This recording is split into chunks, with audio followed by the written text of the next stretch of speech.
اللہ کریم نے فرمایا وَلَوْ أَنَّهُمْ إِذْ ظَلَمُوا أَنفُسَهُمْ جَاءُوا، اے محبوب علیہ السلام اپنے غلاموں سے فرما دو کہ جب یہ اپنی جانوں پہ ظلم کر بیٹھیں تو تیری بارگاہ میں حاضر ہو جائیں، فاستغفر اللہ، پھر اللہ سے معافی مانگے، واستغفر لهم الرسول، اور رسول بھی ان کی سفارش کر دے، تیرے پاس آئیں اور یہاں آ کے اللہ سے معافی مانگیں اور رسول بھی ان کی سفارش کر دیں، لوجد اللہ تواب الرحیم، تو یہ اللہ کو رحم کرنے والا بھی پائیں گے اور توبہ قبول کرنے والا بھی پائیں گے۔ قرآن مجید ایک وقت کے لیے ہوتا ہے یا قیامت تک کے لیے ہوتا ہے؟ اس آیت کا معنی تمام مفسرین نے یہ بیان کیا ہے۔ مفسرین کہتے ہیں اس کا مطلب یہ ہے کہ محبوب جب آپ حیات ظاہری میں ہیں تو بھی آپ کے پاس آئیں، اور جب آپ کا وصال ظاہری ہو جائے تو پھر آپ کے روضہ اطہر پہ حاضری دیں، پھر آپ کے روضہ مزار پر انوار پہ۔ مزار کیا ہوتا ہے؟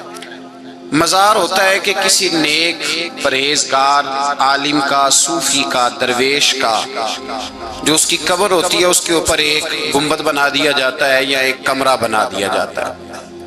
لوگ ایک حدیث لاتے ہیں کہ قبروں پر تعمیر نہ کرو، ایک حدیث دکھاتے ہیں، تو ہمارے شارحین نے لکھا ہے اس سے مراد یہ ہے کہ قبر جو ہے اس کی بنیاد اٹھا کے اس قبر پر ہی تم صرف آگے بڑا سارا مینار نہ بنا دو۔ ہمارے ہاں جو قبروں پر مزار بنائے جاتے ہیں وہ ذرا ہٹ کے بنائے جاتے ہیں، اسی قبر کی بنیاد پر مزار نہیں بنایا جاتا۔ کہتے ہیں جی مزار کسی صحابی نے اور فلاں آدمی نے اور فلاں آدمی نے نہیں بنایا۔ مزار کیا ہوتا ہے؟ قبر کے اوپر ایک کمرہ بنایا جاتا ہے، کچھ جگہ گنبد ہوتا ہے، کچھ جگہ گنبد بھی، یہی ہوتا ہے مزار۔ مزار کیا ہوتا ہے؟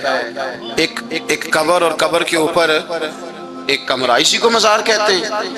پہلی بات یہ سن لیں کہ مزار نیک لوگوں کے بنتے ہیں، پرہیزگار لوگوں کے بنتے ہیں، علماء کے بنتے ہیں، فقراء کے بنتے ہیں، پرہیزگار۔ ہمارے زمانے میں ہر آدمی کا مزار بننے لگ گیا، ہر آدمی کا، اور شوق ہو گیا لوگوں کو درباروں میں دفن ہونے کا۔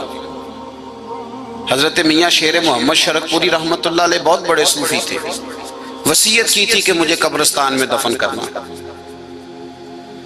شاید لاکھوں لوگوں کے پیر ہوں گے، وصیت فرمائی، کہنے لگے مجھے قبرستان میں دفن کرنا۔ تو لوگوں نے کہا حضرت آپ کی اتنی جائیداد ہے، مزار نہ بنائیں؟ تو آپ فرمانے لگے میں نے حدیث میں پڑھا ہے کہ نیک مردہ اگر ہمسایہ بنے تو اس سے بھی فائدہ ہوتا ہے۔ کیا خوبصورت انداز ہے بزرگوں کا۔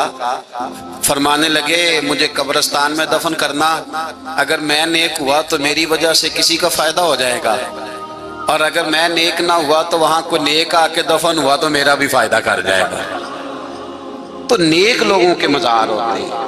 ہم نے ایک زیادتی بھی کی ہے، رواج ہی ہو گیا ہے، ہر گلی میں مزار، ہر کونے میں مزار، ہر جگہ مزار۔ دربار گننے لگے تو بس دربار ہی دربار ہوگا، بلکہ بڑے بڑے گنبد درباروں کے، اور دربار بڑے حسین و جمیل لوگوں نے بنائے، مدارس کی اینٹیں کچی ہیں۔ تو پہلی بات یہ یاد رکھیں علماء کے، نیک لوگوں کے، پرہیزگار لوگوں کے مزار بنیں گے، پرہیزگار لوگ۔ اور اگر بندہ نیک ہو تو وہ کہیں بھی دفن ہو، القبر المومن روضۃ من ریاض الجنہ، مومن کی قبر جنت کا باغ ہوتی ہے۔ مومن کی قبر جہاں بھی ہو وہ جنت کا، تو اندر سے مزار بنا ہوا تو باہر نہ بھی ہو تو کام چل جاتا ہے۔ یہ تو بات ہے ایک عاجزی کی، انکساری کی۔ لیکن علماء کے مزار، صلحاء کے، نیک لوگوں کے، پرہیزگار لوگوں کے مزار جو بنائے جائیں گے تو یہ ان کی شان کے لیے بنائے جائیں گے۔ لوگ یہ کہتے ہیں جی مزار کہاں بنا؟ نبی پاک صلی اللہ علیہ وسلم کو صحابہ نے حضرت عائشہ صدیقہ کے حجرے میں دفن کیا تھا۔ کہاں دفن کیا تھا؟ حضرت عائشہ صدیقہ کے، سنا ہوا ہے نا جی آپ نے، حضرت عائشہ صدیقہ کے حجرے میں۔ تو حضرت عائشہ صدیقہ رضی اللہ تعالیٰ عنہ کے حجرے میں دفن کیا تھا۔ اب وہ حجرہ بنا ہوا تھا، اس کی 4 دیواریں تھیں، اس کے اوپر بول کیوں نہیں رہے آپ؟ حضرت عائشہ صدیقہ رضی اللہ تعالیٰ عنہ کے حجرے میں دفن کیا تھا نبی پاک صلی اللہ علیہ وسلم۔ اس کی 4 دیواریں تھی، ایک اوپر اس کی. اگر یہ چیز جائز نہ ہوتی تو چاہیے تھا نا صحابہ پہلے چھت اتارتے، دیواریں گراتے. ہمیں لوگ پوچھتے ہیں مزار کس نے بنایا ہے، تو ہم کہتے ہیں بھائی نبی پاک نے پہلے مزار بنوایا ہے، پھر حضور اس میں دفن ہوئے ہیں. تمام صحابہ نے حضور کو دفن ہی مزار کے اندر کیا ہے، نبی پاک کو دفن ہی مزار کے اندر دفن کیا ہے صحابہ. اگر مزار درست نہ ہوتا، او بولے لوگوں کدھر چلے گئے، اگر مزار درست نہ ہوتا تو صحابہ پہلے گراتے چھت، نکالتے دیواریں، پھر اس کے اندر حضور کو دفن کرتے. صحابہ نے دفن کیا مزار کے اندر، اور پھر اس مزار میں اتنی برکت ہوئی کہ ابو بکر صدیق کہنے لگے میں نے بھی وہیں دفن ہونا ہے. پھر اس مزار میں اتنی برکت ہوئی کہ اٹھاؤ بخاری شریف کھول کر پڑھو. حضرت جناب عمر فاروق رضی اللہ تعالیٰ عنہ کو زخم لگا تو حضرت عمر فاروق شدید زخمی ہو کے اپنے بیٹے حضرت عبداللہ ابن عمر سے فرمانے لگے جاؤ حضرت عائشہ صدیقہ کے پاس، انہوں نے ایک قبر کی جگہ باقی ہے اپنے لیے رکھی ہوئی ہے، ان سے جا کے کہو عمر کا دل کرتا ہے رسول اللہ کے روضے میں دفن ہونے میں. اگر مزار میں برکت ہی کوئی نہیں تھی، حضور کے قریب ہونے دفن ہونے میں فائدہ ہی کوئی نہیں تھا، تو حضرت ابو بکر صدیق اور جناب فاروق اعظم کیا کہہ رہے ہیں؟ حضرت عمر کہنے لگے جاؤ جا کے کہو. حضرت عائشہ کے پاس جب پیغام آیا تو فرمانے لگی عمر سے جا کے کہنا، بات سنی تو رونے لگی، فرمانے لگی عمر سے کہنا جگہ میں نے اپنے لیے رکھی ہوئی تھی کہ میں یہاں دفن ہو کے فائدہ لوں گی، پر تو نے میرے رسول کی دین کی خدمت بڑی کی ہے، جا میں اپنی قبر کی جگہ تجھے دیتی ہوں.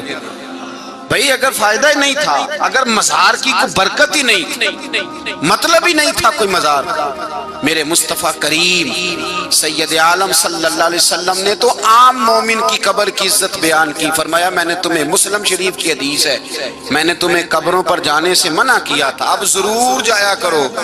حضور کیوں؟ فرمایا اس لیے کہ اگر تم قبروں پہ جاؤ گے تمہیں اپنی قبر یاد آئے گی، تمہیں اپنی موت یاد آئے. عام مومنین کی قبروں پر جانے کا حکم دیا رسول پاک. اور خود نبی پاک نے کیا فرمایا مسلم شریف میں؟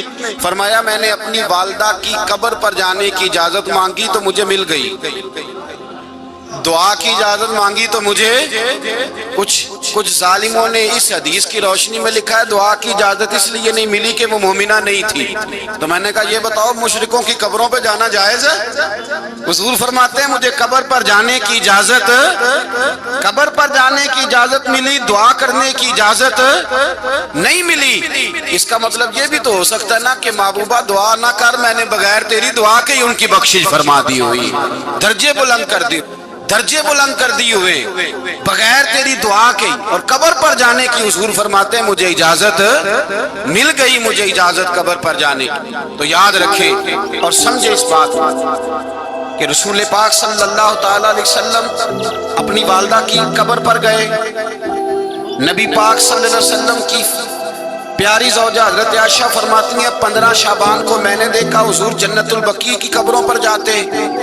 امام فخر الدین رازی فرماتے ہیں ہر سال رسول پاک احد کے شہیدوں کے مزاروں پہ جاتے. اور یہ جو بخاری میں حدیث ہے نا، سنیں مزہ آ جائے گا آپ کو. سنیں، ایسے لوگ آپ کو بلا وجہ بات سنا دیتے ہیں، آپ پریشان ہو جاتے. یہ جو حدیث ہے نا بخاری میں، رسول پاک صلی اللہ علیہ وسلم نے یہ حدیث احد کے شہیدوں کے مزاروں پہ کھڑے ہو کے بیان فرمائی ہے. حضور نے احد کے شہیدوں کے مزارات پہ کھڑے ہو کے فرمایا، مزار پہ کھڑے ہو کے فرمایا، قبور پہ فرمایا مجھے ڈر ختم ہو گیا ہے، میری امت میرے بعد شرک نہیں کرے گی. کھڑے کہاں ہیں حضور؟ مزارات پہ، قبور پہ کھڑے ہو کے فرمایا میری امت میرے بعد شرک، ہاں دنیا دار ہو جائے گی، مال دولت اکٹھا کرنے لگے گی، دین سے دور ہوگی، لیکن شرک جہاں کھڑے ہو کے حضور فرما رہے ہیں شرک نہیں کرے گی، لوگ کہتے ہیں یہ شرک کے اڈے بن گئے. معاذ اللہ، اتنا سخت جملہ بولتے ہیں، اتنا سخت، اور آج تک کوئی ثابت نہیں کر سکا کہ مزاروں پہ جانا شرک ہے. ثابت نہیں، تقریروں میں کہہ دیں گے، ویسے کہا جائے کہ ثابت کرو تو ان سے ہو سکتا. تو بھائی مزار میں کوئی برکت نہیں تھی تو رسول پاک سید، اور صحیح مسلم اٹھا کے دیکھو، صحیح مسلم نبی پاک نے فرمایا میں تو معراج کی رات بھی گیا ہوں تو موسیٰ علیہ السلام کی قبر سے گزر کے گیا ہوں. میں تو معراج کی رات گیا ہوں تو موسیٰ علیہ السلام کی قبر سے گزر کے گیا ہوں. میں مدینہ شریف حاضری کے لیے گیا گزشتہ سے پوستہ سال, تو میں سیدھا مدینہ شریف گیا. تو واپسی پہ ایک صاحب مجھے کہنے لگے آپ مکہ چھوڑ کے پہلے مدینے چلے گئے, پہلے قبر رسول پہ حاضری دینے چلے گئے. میں نے کہا تو بڑا نادان ہے, میرے رسول صلی اللہ علیہ وسلم تو رب کریم سے ملنے جائیں تو حضرت موسیٰ کی قبر سے ہو کے گئے, حضرت موسیٰ کی قبر سے. تو میں نے کہا میں تو پہلے اس لیے مدینے گیا تھا کہ محبوبہ پہلے میں خود جاتا تھا, اب آپ کا بھیجا ہوا جا رہا ہوں, آپ کی بارگاہ ناز سے ہو کر کے جا رہے ہیں. اور ویسے بھی ہمیں تو مکے کا رستہ ہی مدینے والے رسول نے بتلایا ہے, مدینے والے نبی نے ہمیں مکے کا رستہ بتایا ہے. تو مدینہ چھوڑ کے کس طرح مکہ دکھائی دے سکتا ہے؟ مکے کی فضاؤں میں, طیبہ کی ہواؤں میں ہم نے تو جدھر دیکھا سرکار ہی نظر آئے. ہم نے تو جدھر دیکھا, بولیے, ہم نے تو جدھر دیکھا سرکار نظر آئے صلی اللہ علیہ وسلم. تو نبی پاک صلی اللہ علیہ وسلم خود تشریف لے گئے بقیع کے مزارات پر, حضور تشریف لے گئے اپنی والدہ کی قبر پر, نبی پاک صلی اللہ علیہ وسلم جاتے احد کے شہیدوں کے مزاروں پر, رسول پاک گئے حضرت موسیٰ کی قبر پر. اور حضور صلی اللہ علیہ وسلم فرماتے ہیں میں ان کی قبر کے پاس سے گزرا تو اپنی قبر میں کھڑے ہو کے نماز ادا کر رہے تھے, اپنی قبر میں کھڑے ہو کے. رستے میں اور بھی بڑی قبریں آئی ہوں گی, اور بھی بڑی قبریں آئی ہوں گی, لیکن حضور نے فرمایا ہر قبر پہ میں نہیں جاتا, کوئی خاص خاص قبر ہے جہاں جاتا ہوں, خاص قبر ہے. تو ہم بھی ہر ایک کی قبر پہ, ہماری بھی بریک کسی خاص جگہ لگتی ہے, یا داتا صاحب لگتی ہے یا بابا فرید جا کے لگتی ہے, خاص خاص جگہ پہ لگتی ہے. ایسے ہر ایک کو تو ہم بھی نہیں مانتے, ہم بھی بڑے شناس لوگ ہیں, ایسے تھوڑا ماننے لگتے ہیں. ہم تو بڑا ناپ تول کے مانتے ہیں بھائی, بڑا چھان بین کر کے مانتے ہیں, اور جس کو مانتے ہیں پھر کھول کے مانتے ہیں. تمہاری طرح نہیں مانتے آدھا تیتر آدھا بٹیر, تھوڑا مان لیا تھوڑا چھوڑ دیا. جس کو مانتے ہیں پھر اس کو صحیح مانتے ہیں, کھل کے مانتے ہیں.